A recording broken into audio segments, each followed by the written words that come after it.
জাপানে একটি জনপ্রিয় প্রবাদ আছে, যদি আপনি ভুল ট্রেনে ভ্রমণ করেন, যতদূর সম্ভব দ্রুত সেই ভুল ট্রেন থেকে নেমে পড়ুন। কেননা ভুল ট্রেনে ভ্রমণ করলে সেখান থেকে ফেরত আসাটা যেমন ব্যয়বহুল এবং কষ্টসাধ্য।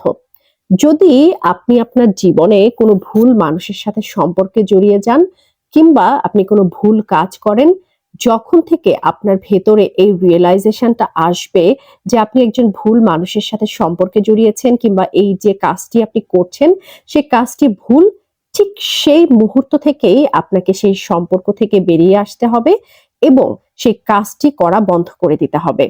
তাহলে কিন্তু আপনাকে আর বেশি কষ্ট করতে হবে না আপনার সেই ভুলকে শুধরে নেওয়ার জন্য কিংবা সেই ভুল মানুষটির সাথে সেই সম্পর্কটিকে বয়ে নিয়ে বেড়ানোর জন্য আপনাকে কিন্তু কষ্ট করতে হবে না। তাই যখন থেকেই রিয়েলাইজ করবেন যে আপনার সাথে চলা সেই মানুষটি আপনার জন্য ভুল, আপনার করা সেই কাজটি ভুল, ঠিক সেই মুহূর্ত থেকেই সেই ভুলকে শুধরে নিন।